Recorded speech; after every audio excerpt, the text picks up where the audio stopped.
Aitäh. Ma ei tea, kas see slaid on ja olen Sirlis Töötukassast üks tehniline küsimus. Kas te näete siin paremal servas ka või vasakul neid? Kas te näete kogu slaidi või te näete ka rääkijaid? Ma ei tea, kas see paistab ainult mulle. Tähendab osalejaid. Me näeme su slaidi väga ilusti. Okei, super. Aga hakkame peale siis. Aitäh selle võimaluse eest rääkida Töötukassa meetmetest ja ma siis püüangi täpselt teie ootustele vastata ja kirjeldadagi siis neid teenused, mis Töötukassal on, mida me siis pakume ja eelkõige siis vähenenud tööga inimestele. Ja ma etteruttavalt ütlen, et mul on päris palju slaide ja seal on päris palju teksti, aga ma nagu teadlikult tegin selle niimoodi, et ma saan aru, et need slaidid jäävad pärast teile ja saate rahulikult võib-olla siis lugeda või nagu tagantjärele vaadata, et sellepärast on nad sellised võib-olla natuke tihedamad ja rohkemad, aga püüan ajaraamis püsida. Ja millest juttu tuleb, et ma mõne slaidiga lihtsalt võtan kokku, et kuidas see keeruline kriisiaeg möödunud on ja kuidas just vähenenud tööga inimeste vaates nagu pilt on olnud just töötuks registreerimise töötamise vaates selliseks sissejuhatuseks. Ja siis ma hästi põgusalt korraks toon välja ka selle, et meie võib-olla üks põhilisemaid teenuseid oleme me ise ehk Töötukassa nõustajad, juhtumikorraldajad ja nende poolt selline tehtav pakutav abi siis inimestele töö otsimisel või töö säilitamisel, et neid teenuseid nagu kasutab võib-olla ainult 40% töötutest nii keskeltläbi, et selle põhitöö teeb ära siis nõustaja, mis on ka siis väga oluline töö ja tegevus, et see meil meelest ära ei läheks. Ja viimasena siis käin läbi need meie teenused, just eelkõige vähenenud tööga inimestele. Kui nüüd kriisiaja juurde tulla, siis me nagu võiks öelda, et see kriis natuke nagu säästis vähenenud tööga inimesi, et juba siin mõned seminarid tagasi ka me sellest teemast ka tõime selle sama välja, aga et see COVID-kriisi aeg või need viimased 2 aastat, mis meil siin olnud on, tabas siis eelkõige ikkagi neid sektoreid nagu hotellindus ja toitlustus ja siis need töötute arv, see hüppeliselt kasvas, need hallid tulbad siin on siis kõik töötud, mis siis 2020 ja 2021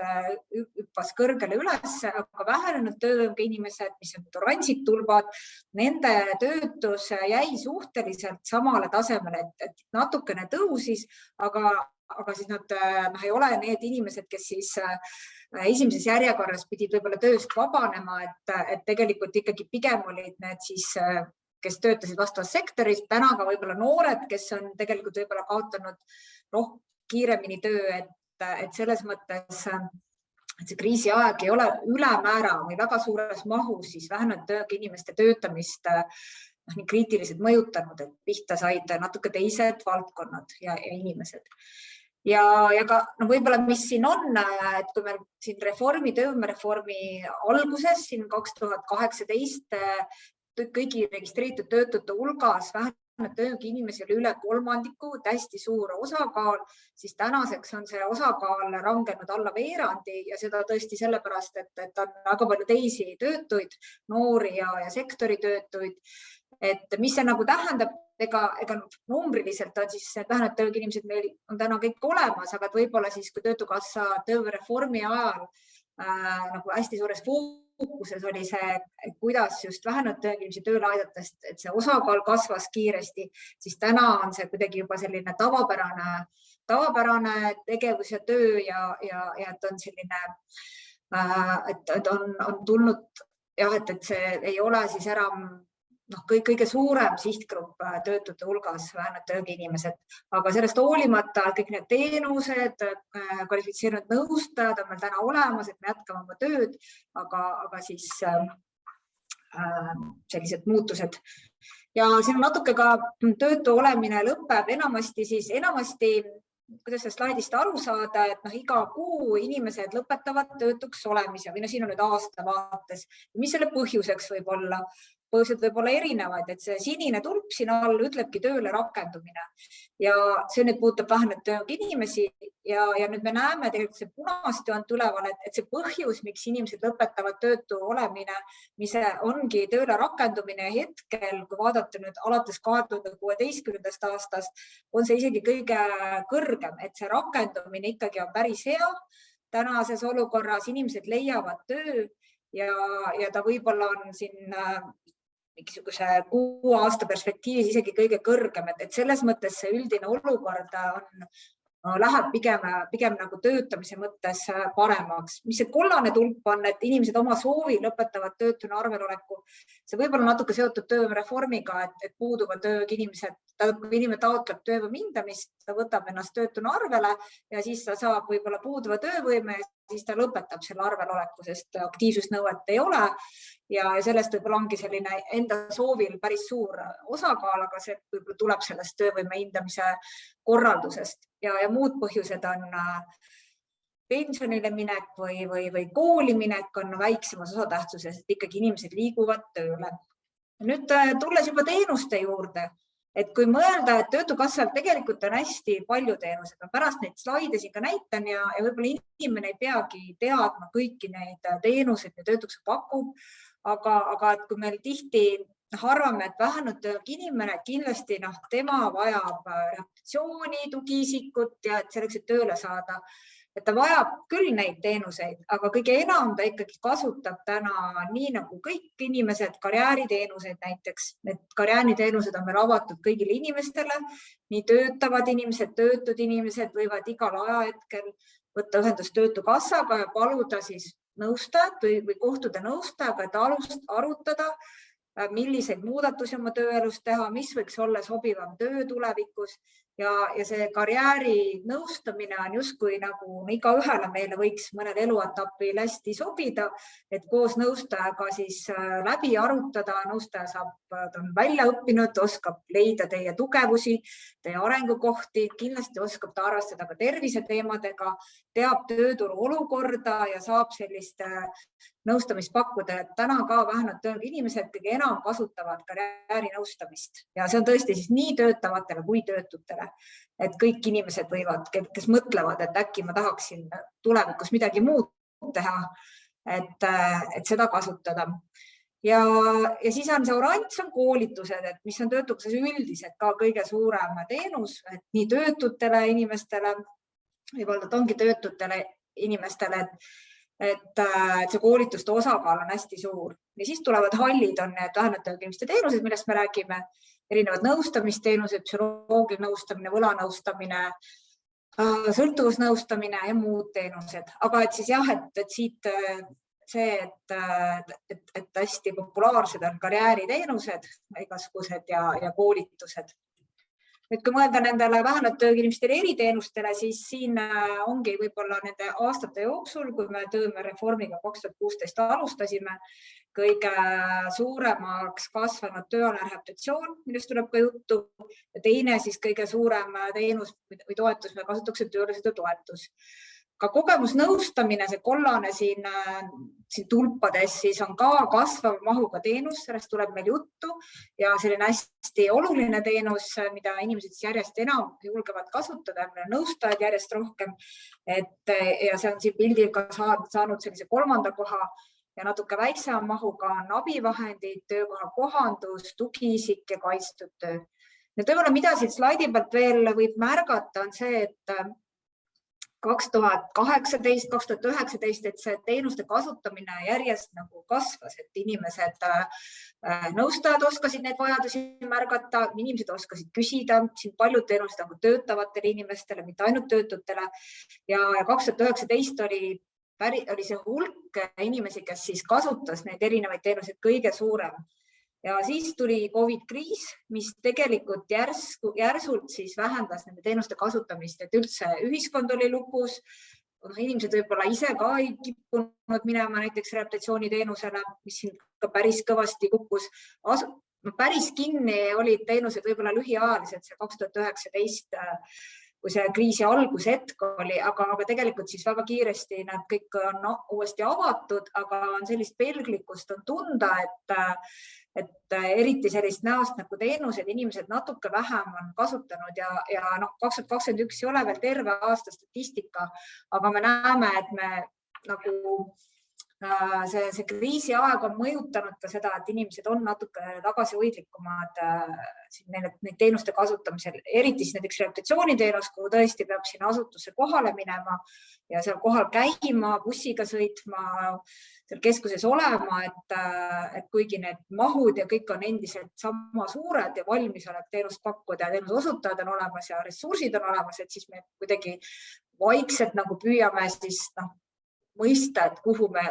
kuidas me siis jõuaks, et me nagu eeldame, et inimestel on vajadused ka sinna 2019 tasemele, et see kriis on mõjutanud teenuste kasutamist ja nagu see tagasiliikumine on nagu vaiksem.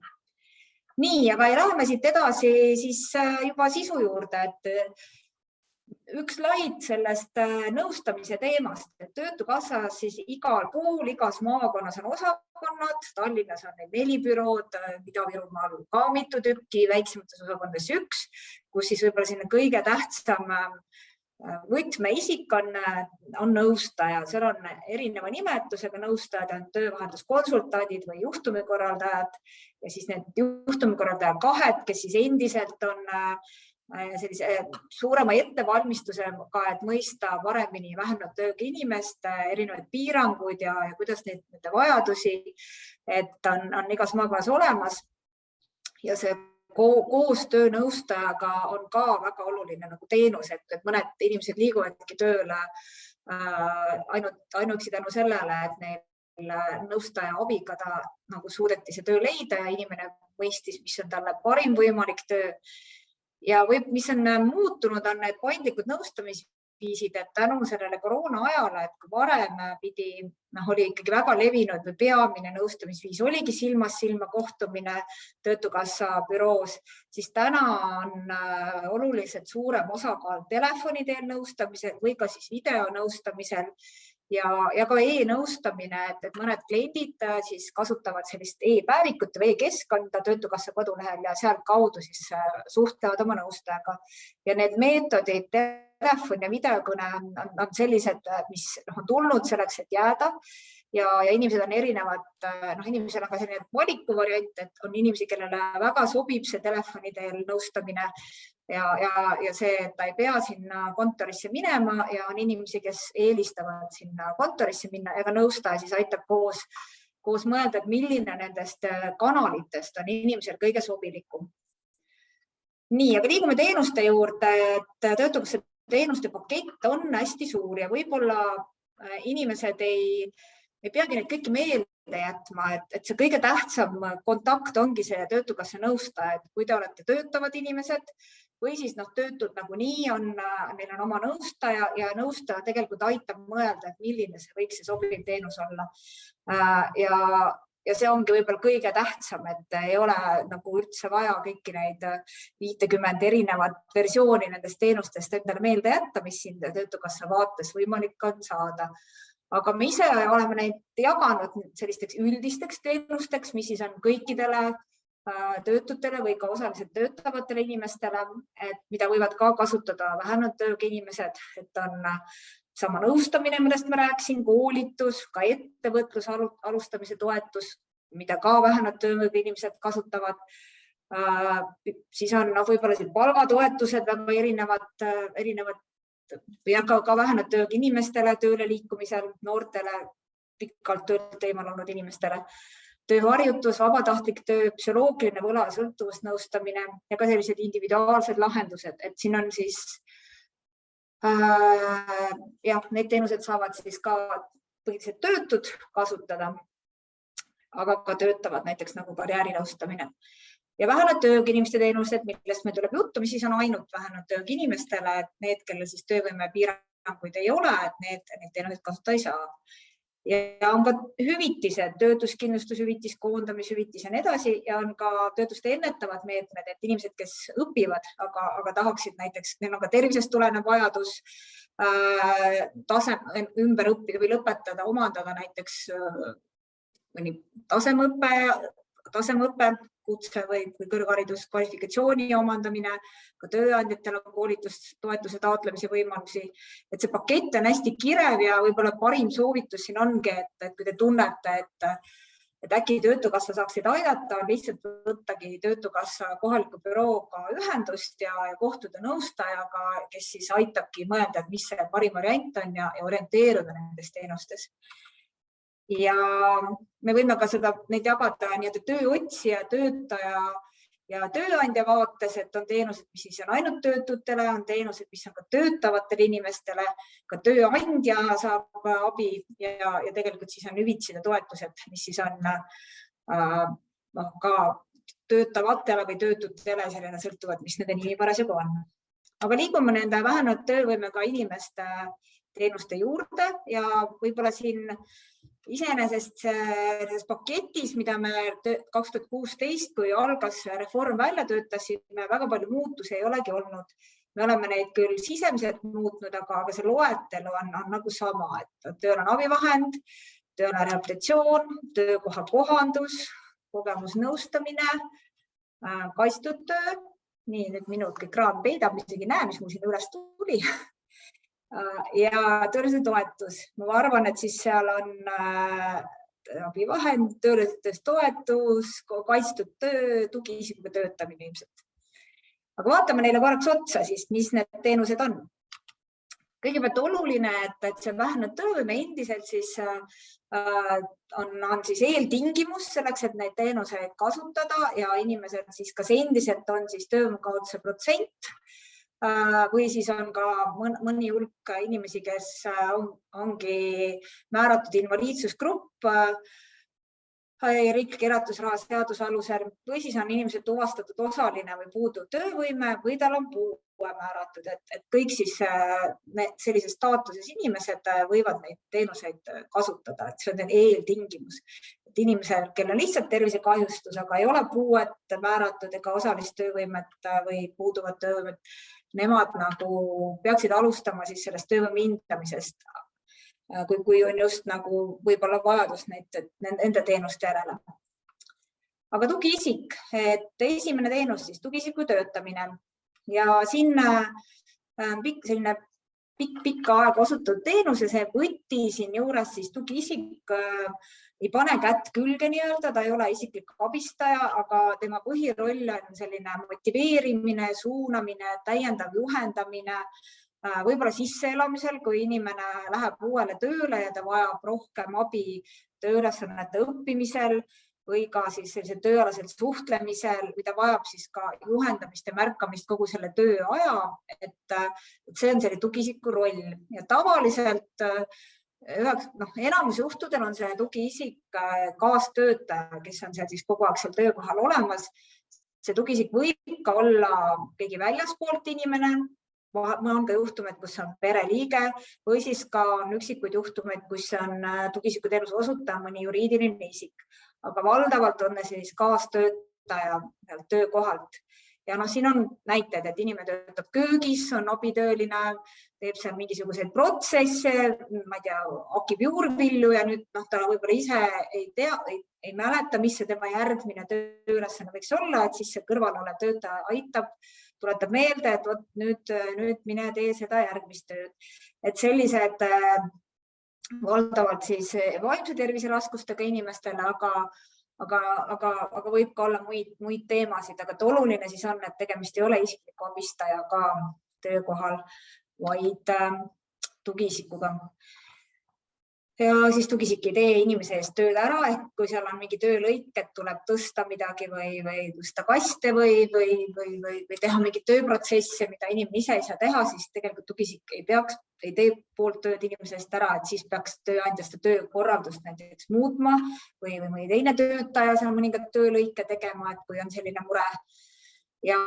tugiisik tegelikult ei ole siis ka selline abistaja, kes tegeleb kõigi inimese elumuredega, või ta siis ka ei ole selline tõlketeenuse pakkuja või pakku meditsiinilist abi, ei tee süsti vajadusel või et tal on puhtalt ikkagi selline juhendaja, toetaja, motiveerija, suhtleja, selline roll. Ja nii. Ja siis vähemalt tööga inimestel, kes liigub töötusest tööle või siis ka, kes juba töötab, et tööl olles tekib see olukord, et mingil põhjusel tervis on võib-olla halvenenud ja oleks abi tugiisikust, et siis saab seda ka töötav inimene kasutada. Seda teenust on siis kuni 9 aastaks ja tegelikult vajadusel võib pikendada, et see on ainuke siis tööturuteenus, mida võib osutada ka pikemat aega. Ja kuidas see protsess näib, et see on nüüd selline, kus tööandjal on oluline roll, et tegelikult selle avalduse tugiisikuteenuse osutamiseks Töötukassal esitabki tööandja, sest tööandjal näeb vajadust, et see inimene vajab täiendavat juhendamist ja toetamist. Tööandja, kes tööd korraldab, Töötukassa nõustaja siis hindab seda tugiisiku vajadust, kohtub siis tugiisikuga, inimesega, tööandjaga, arutab läbi, et missugustes tööülesannetes, millist tuge inimene vajab ja see leping tehaksegi tööandjale ja tööandja siis edaspidi iga kuu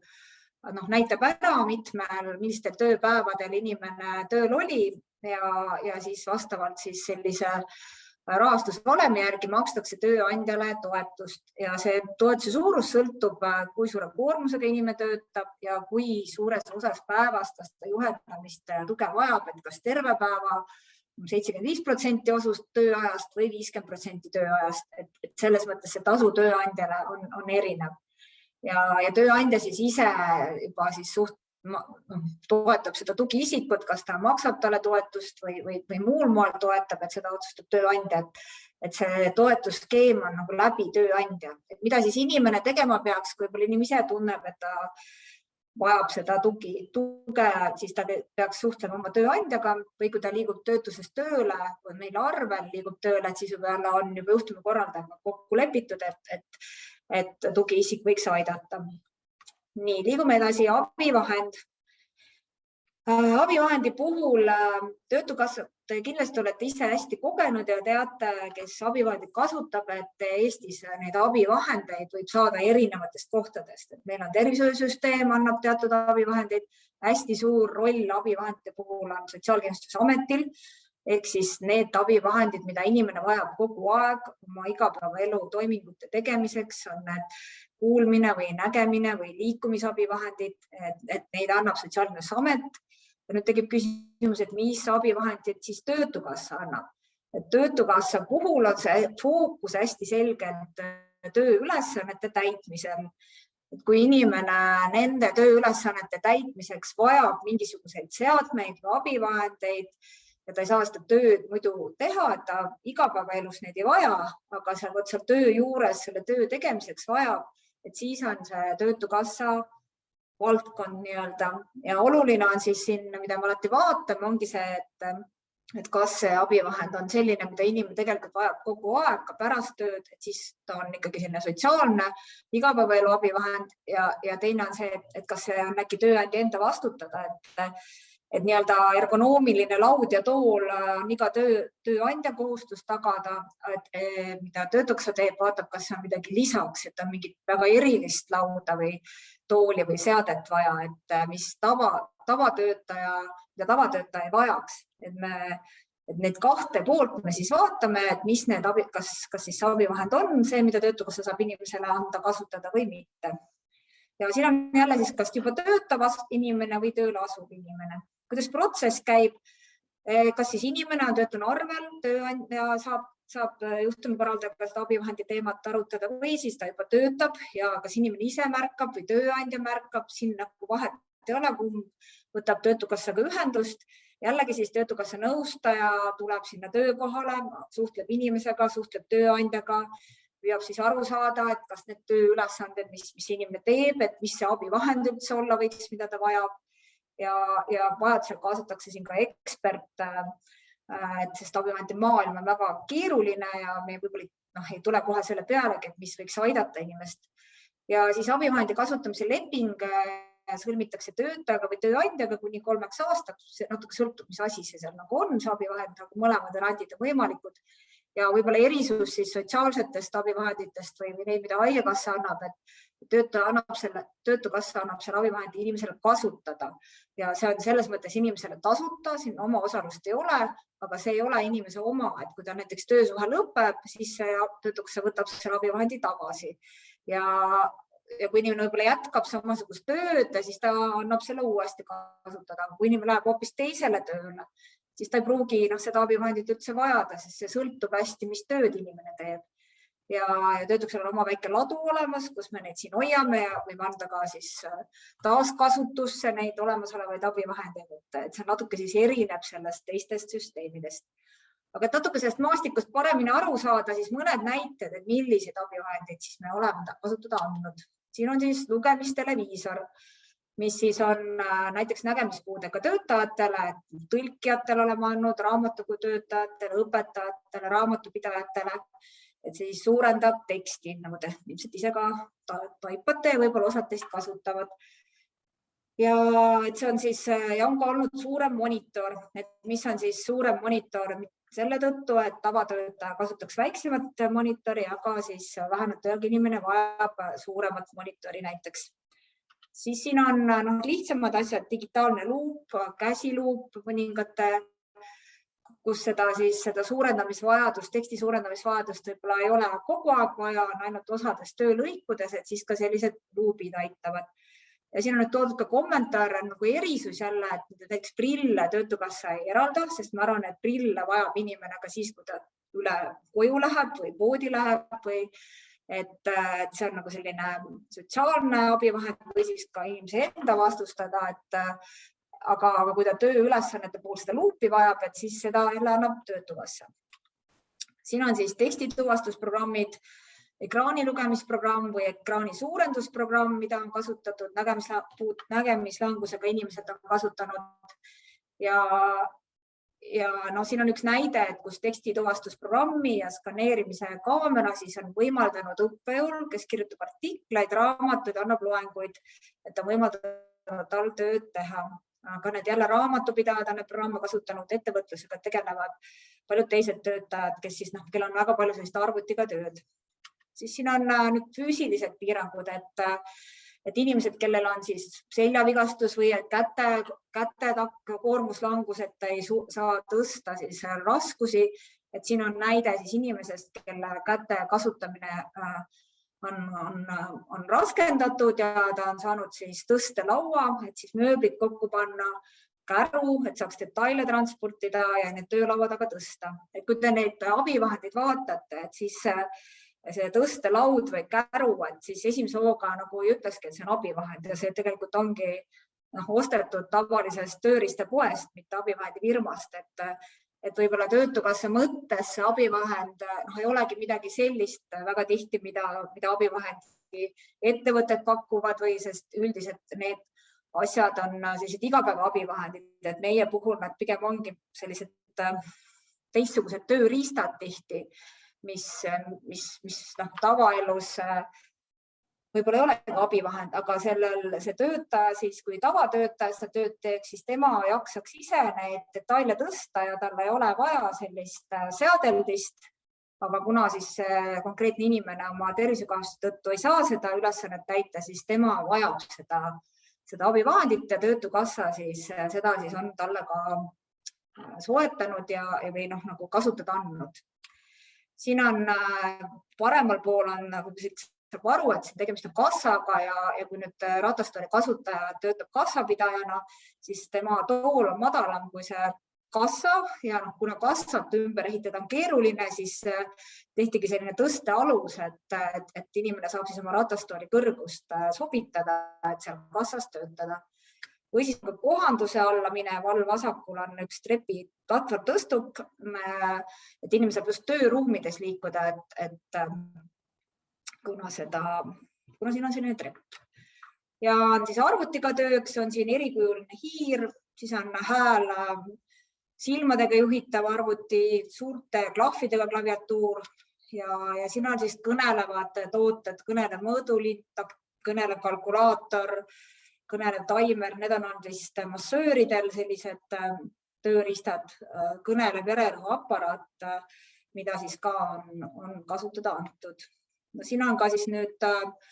selline huvitav abivahend, kus siis on kliendiravis takistatud naelhaamri ja akutrelli kasutamine. Minu meelest see seadeldis, mis siis talle soetati, oli see, mis keskel laes on, see on vist balansiir, et ta siis ei pea, et ta oleks lihtsam neid seadmeid nagu käes hoida, et tal minu meelest on ühe käe nagu kasutamise probleemid seal inimesel, et ta sai ainult ühe käega töötada, et siis tal see balansiir nagu teda toetas. Ja siin on käärid näiteks elektrilised, siis ka, et inimene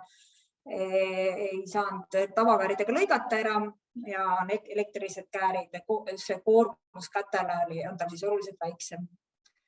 Et sellised abivahendid, et võib-olla see nende nagu lugude näitamise mõte oligi võib-olla mõista, et mis see siis on, millega Töötukassa saab aidata, et need on hästi sellised tööga seotud, konkreetsete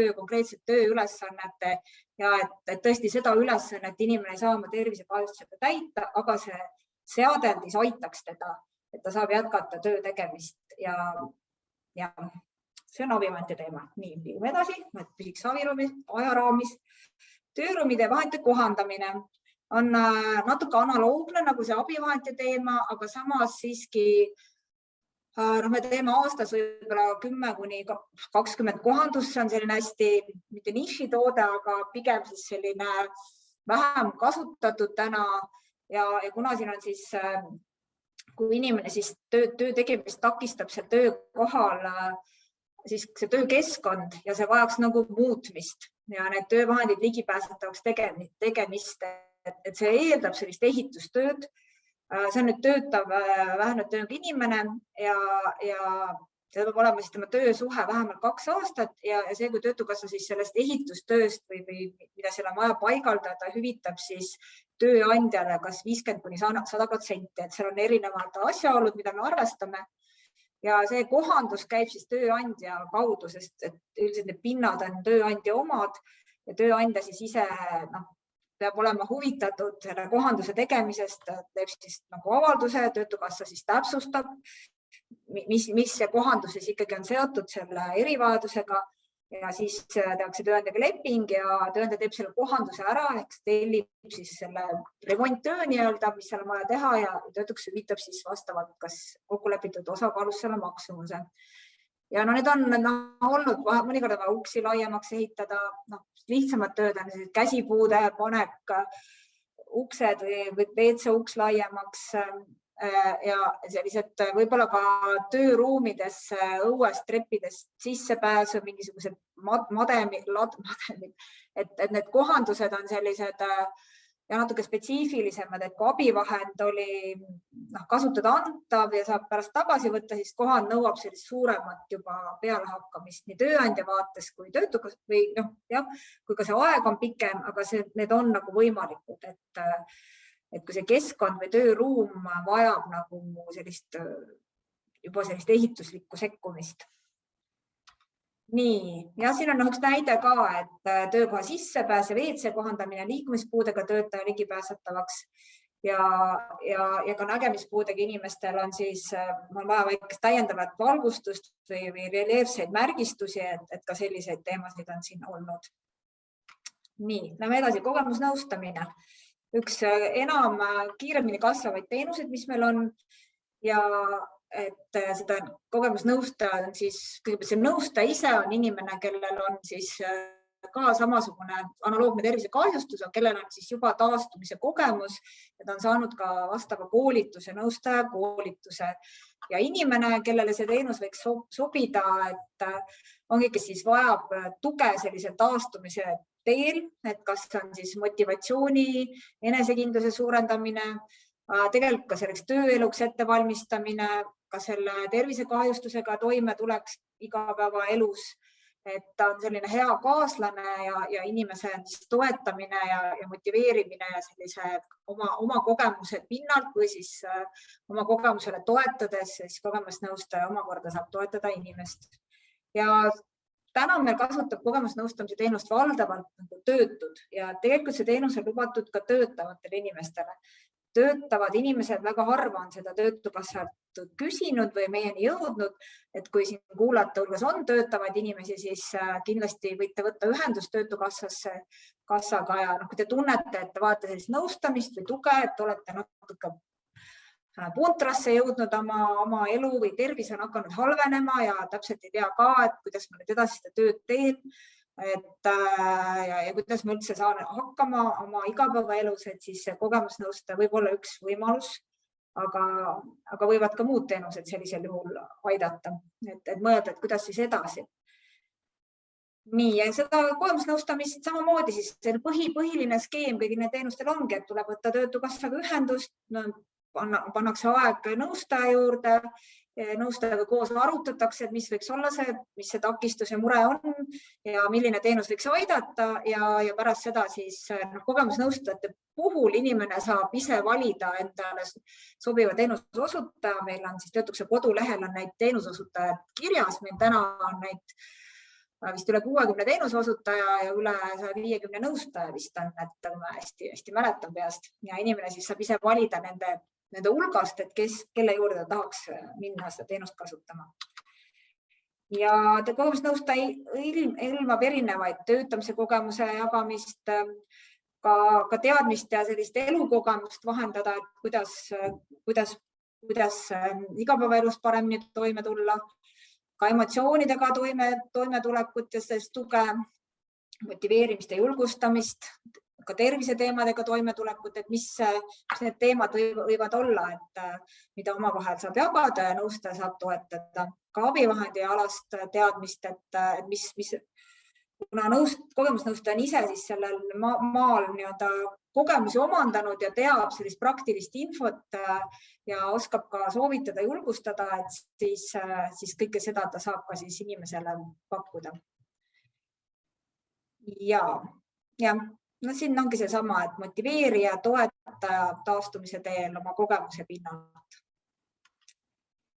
Nii, liigume edasi kaitstud tööle, et see on nüüd natuke kitsam teenus, mis on siis suunatud inimestele, kes on töötuna arvel ja kelle võib-olla puudub tööharjumus ja kes ei ole oma terviseseisundi tõttu ka koheselt valmis töötama avatud tööturul.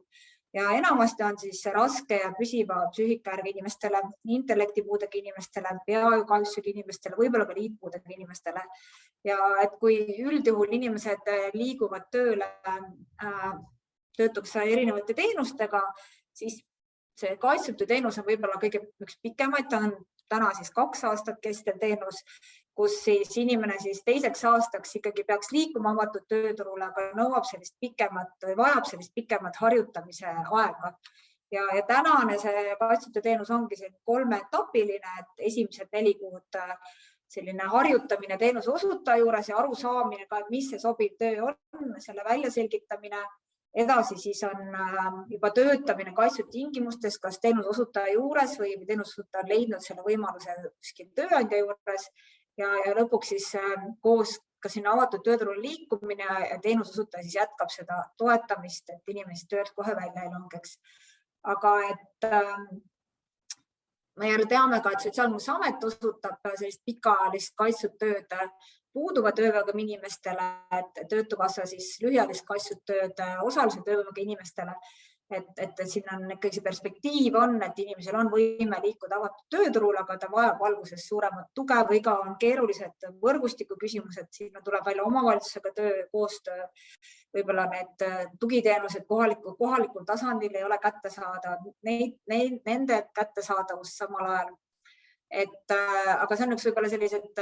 keerulisemaid ja ka võib-olla väiksemahulised teenuseid täna,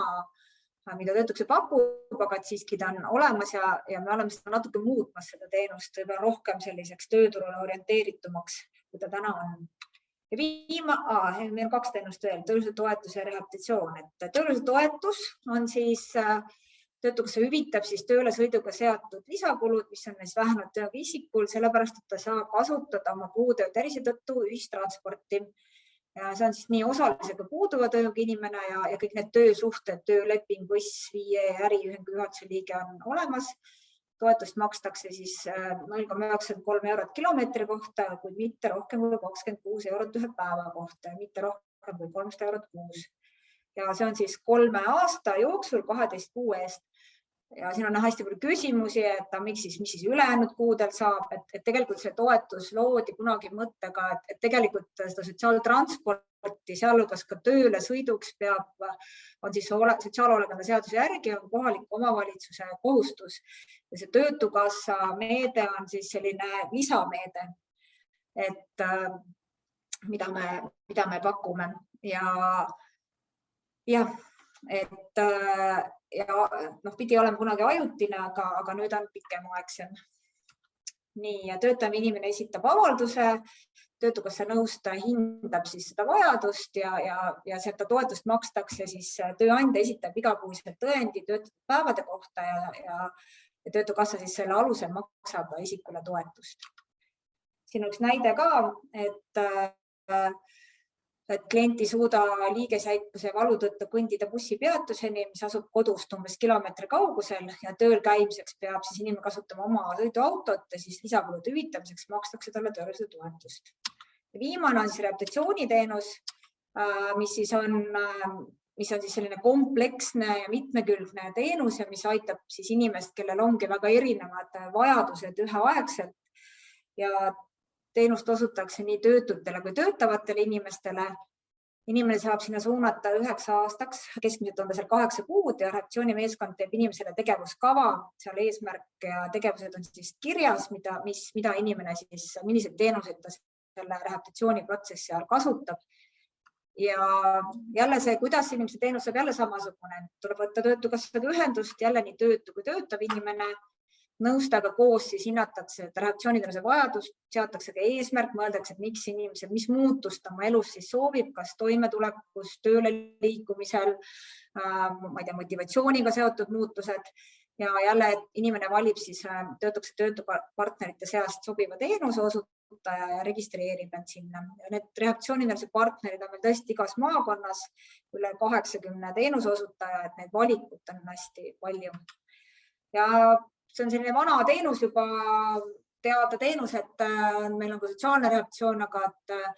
tööalane rehabilitatsioon, siis need spetsialistid on samad, et inimene ei pea kõikide nende spetsialistide teenuseid vajama, aga ta võiks vajada siis vähemalt paari, 2-3, et siis on nagu see tegemist rehabilitatsiooniteenusega. Kui inimene vajab lihtsalt füsioterapeuti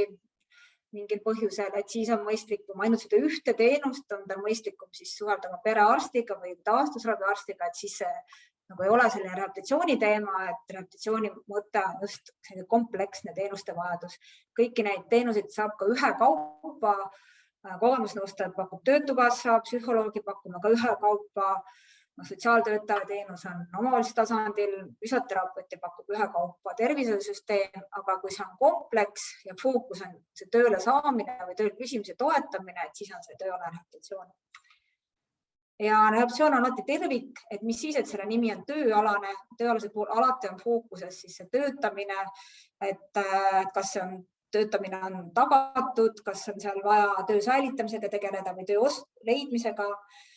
või on abi vaja töökeskkonna kohandamisel, tööandja nõustamisel, aga ka iseseisva elu teemad, sotsiaalse toimetulek, tervise toetumine, ka need teemad on tööalase rehabilitatsiooniga kaetud, aga tööalane rehabilitatsioon ilma tööta ei ole, et see tööfookus on alati olemas, mida vaadatakse, et kas seal on kõik korras, kas seal on mingisuguseid teemasid. Ja siis veel need viimased märksõnad, et on vaja siis mitme spetsialisti sekkumine, siis üksikteenust ei piisa ja seal on see tööfookus olemas, mis ei välista seda, et inimene ka toimetuleku teemadega tegeldakse, tervise teemadega, elamise teemadega ja kindlasti kliendil peaks olema endal mingi motivatsioon muutuseks. Ja saigi läbi, täpselt vist püsisin ajaraamis. Võtan oma jagamise nüüd maha. Ja siis annan Tauno sulle tagasisõna. Stop sharing. Ja, aitäh Silis selle väga ülevaatliku info eest, et millised on need töötukassa poolt pakutavad teenused ja need täiendavad võimalused, et saada siis sellist abi ja tuge seoses töötamisega. Et me jõuame veel võtta mõne küsimuse, et ma näen, et chati on vahepeal Ingrid kirjutanud ühe ühe küsimuse Sirbile, et kas abivahendi sobivus saab proovida kusagil, mitte sobivusel tagasi saata, et võib-olla sa paari sellist laadi. See proovimine on täiesti olemas, et kui see abivahend on nagu aru saadud, milline see abivahend on, siis seal on isegi enne selle soetamist, isegi me soovitame inimesel minna kas ettevõttesse või kuskile proovima seda ja on ka see variant, et kui inimene ikkagi soetati ja selgub, et ta ei saa sellega ikkagi seda tööd teha, et ka siis kindlasti tuleks, me küsime ka üle mingisuguse vist 6 kuu pärast ka ise inimeselt alati, et kas see ikka nüüd aitas sind, aga saab alati teatada ja siis kas vahetatakse ringi, antakse tagasi, lõpetatakse see kasutamine, et nii proovimine kui ka töötamisel tagasiandmine on lubatud ja on täiesti mõistlik.